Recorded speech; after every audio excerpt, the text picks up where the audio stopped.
Luke 24:13.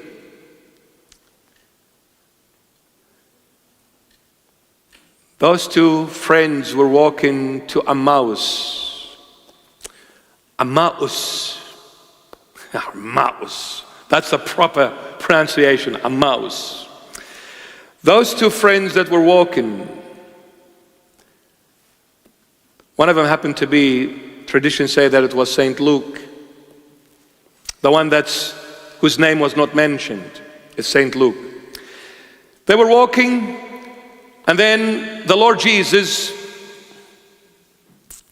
was walking behind them and got to them. And he saw them talking and troubled, and they were in a lot of turmoil. He said, "What's going on?" They said to him, "Oh, looks like you're a stranger. You have no idea what happened in the last few days in Jerusalem." He said, "What?" He said, "Oh, this Jesus Christ of Nazareth, this holy man of God, he came and he said, I am it. I am the Messiah. I am the Savior. I'm the Redeemer. I'm God revealed in the flesh. We followed him for 3 years and a bit, and now they just crucified him and they put him in the tomb. And it looks like it's a hoax. We were lied to. He was a great manipulator and a deceiver. And now we're confused, we're lost, we're destroyed. So we said, let's go back to our town. This is enough embarrassment already. We've had enough of this nonsense." Even some of the women who accompanied us, they went to the tomb and they came back and they said they saw angels, and the angels said to them, "Why are you seeking the living among the dead? He is alive, he is risen." But we didn't believe. So the Lord said, "You foolish ones, foolish, unwise. I just told you, you fools, a few days ago, I'll be handed over to authorities, I'll be crucified, I will be put in the tomb, I'll rise on the third day, and I will see you again. How could you forget so quickly and so easily? Fools." Third one, 1 Corinthians chapter 15. 1 Corinthians 15:36. St. Paul says, "You fool." And 37 he says, look at this, I'll read it. 1 Corinthians 15:36. "Foolish one, what you saw is not made alive unless it dies." Verse 37. "And what you saw, you do not sow that body that shall be, but mere grain, perhaps wheat or some other grain." What is St. Paul saying? You fool, foolish one, what you sow will not live unless it dies first. If people say, "I'm not going to believe in God unless I understand." See, some people, they want to believe in God when they get it in their head. Sorry, doesn't work that way. If everything is logic, and we've got a problem here. The grain of wheat, for as long as it's outside, it's dead. As long as it's outside, it's dead. Now, how do you know if this thing is dead or alive? Movement. Movement is the sign of life. When there is no movement, it's a sign of death. If someone is asleep, if I'm asleep and I'm not snoring, I'm not moving, I'm not making no sound, no noise, it's like as if I'm dead. But the moment I move, oh, he's still alive. So movement is the sign of life. When you look at the grain of wheat, there is no sign of life because there is no movement in this grain. Now, how can your intellect accept this and believe in this, that unless you bury this grain of wheat, unless you kill it, it will never live? The moment you bury it, then it becomes alive. Now that's illogical. That's crazy. What are you saying? You need to bury something for it to be alive? He said, yes. If you don't bury it, it's dead. The moment you bury it, it's alive. It's the other way around. Then why don't you believe that when we bury our loved one, now they are alive, not while they were on earth. You see, while on earth, we are that grain of wheat, we're dead. The moment we're buried, then we are truly alive. As one church father said, we are walking corpses. Time is ticking. We're all dead. We are walking dead people. Dead people walking. But the moment we are buried, we become alive, just like that grain of wheat. As long as it stays outside, it's dead. The moment you put it underground and all that soil on top of it, now it's alive. But you see, when you plant that seed and when you bury that seed, you get a much greater produce than one seed. You plant one, you get 40. But not only 40 seeds, you get a stump and you get a flower. You get a head as well. So what you planted is not what you're gonna get. What you're gonna get is much greater than what you planted initially. So he's in 1 Corinthians 15, St. Paul says, foolish one, you realize that the grain of wheat, until it's dead, then it's alive. Why can't you believe until you are buried, then you are living? Why can't you believe it? Why when we bury someone, we mourn for them for years and years, especially Middle Eastern culture? Oh my. Middle Eastern, it's forever.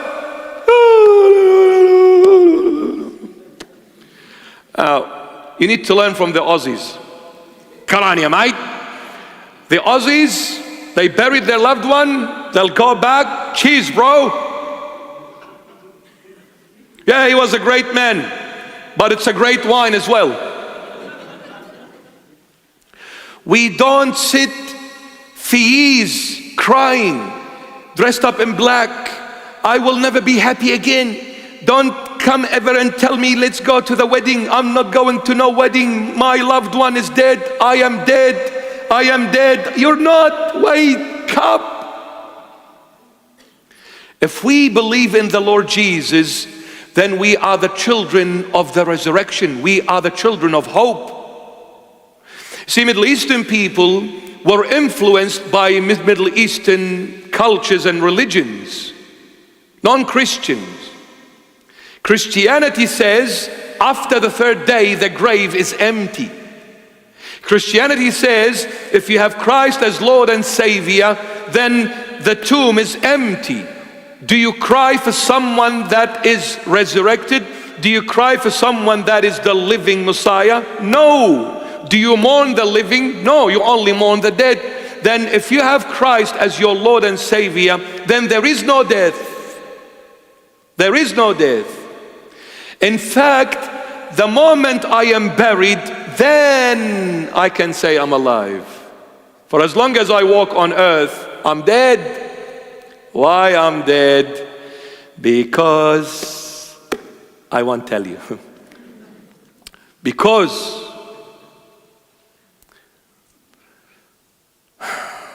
I'll ask you this. Oh, sorry. When do we stop sinning? When we die? Absolutely. When we stop sinning? When we die. For as long as I'm in this flesh, my eyes are opened, I can hear, I can see, I can smell, I can walk, I can touch. I am always susceptible to making mistakes. I see things, they make me fall. I hear things, they make me fall. I walk, they make me fall. I touch, they make me fall. For as long as I'm in the flesh, I am a sinner. And if anybody says that you are not a sinner, you are mistaken. For the Lord Jesus did not come to deprive you from your will. You see, the salvation of God to humanity does not mean that God took your will away from you, because the will always be with you, because love, God will never take it away from you. And for as long as there is love, there is freedom. For there is freedom, there is choices, and as long as there are choices, there is the will. God will never take away the will from you. If He takes your will, He has to take your options, your freedom, and love. You're no longer His child, you're a slave. God did not come to redeem slaves. He came to redeem us and make us sons of God. Free. The son is free, the slave is not. So therefore, my beloveds, since I have the will, I can do things my way, not God's. When do I stop sinning? When do I stop using my will? When I'm buried. When I die, then and then only I can say, I cannot sin anymore. For when you cannot sin anymore, you're living. Because what is the wage of sin? Death. The moment you stop sinning, you're living. Now it all depends whether you live in heaven or elsewhere, but you're living. You with me? Good. Now, when the Lord Jesus rose from the dead, look what He says. By the way, the Lord Jesus rose with the glorified body, spiritual, three-dimensional. You see the way you are now? This is the way you're going to rise. But in a spiritual body. This body will have no bones, no flesh, nothing. It's a spiritual, three-dimensional. The way you rose, exactly the way you're going to rise in that glorified body. But you will have the same age of Jesus Christ and the same height of Jesus Christ. So if you came to this world for an hour and died, you will rise at the age of 33. And if you lived 969 years in the Old Testament, you will rise at the age of 33 and the height of Christ. The only difference between this glorified body and the Lord's glorified body, the wounds. Even the glorified body of Jesus Christ will have the wounds of the cross forever. So in the next life, for eternities to come, when He comes, we will see the wounds in the hands and in the feet. We will see them. As a reminder for those who will make it to the Father's house, this will be a reminder for all of us. My wounds got you here. I kept them so that you never forget why you are here. It was not what you've done, it was what I have done on the cross that got you here. That'll be a reminder for all of us. And we'll love Him forever and ever and ever.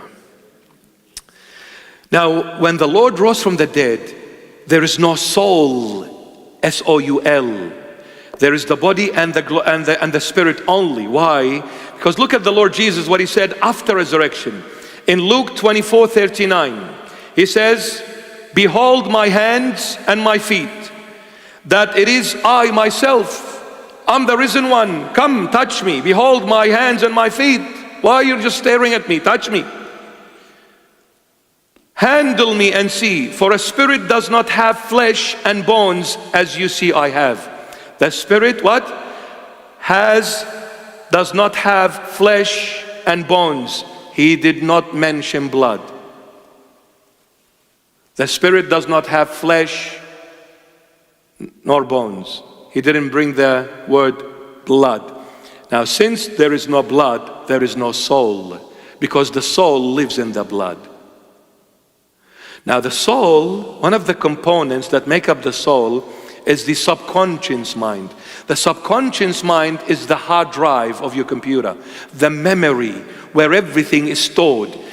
In the second coming, the Lord will give you the glorified body, and He will bring back your spirit and put it in this glorified body, but the soul will be wiped, because your memory will be wiped then. Because when the Lord takes you to the Father's house, which is the final frontier, you cannot carry your memory with you there. Now in paradise now, yes, your memory is with you. That's why the saints remember. Even those in Hades remember, because the soul is still there. But in the final judgment, the Lord will wipe your memory. Imagine this. The Father enters with the Lord. The Son goes to hell. How can this Father be happy and enjoying the presence of the Lord, remembering his Son is in hell? He will wipe it. So there, you will not see and recognize that this was my mother, this was my father, this was my, you will not recognize none of that. The memory is gone. You'll only recognize one, Jesus Christ of Nazareth. Everyone in the Father's house will know Jesus only. Your father standing next to you, you won't even know. It's your dad. The memory is gone. Because the Lord is fair. He says, you suffered enough on earth. The time has come to give you comfort and joy. I'll be your joy, I'll be your comfort. There will be no more aging, no more tears, no more Centrelink payments, no more nothing. And definitely no more Elon Musk, and no more Bill Gates, and no more Anthony Fauci, none of that.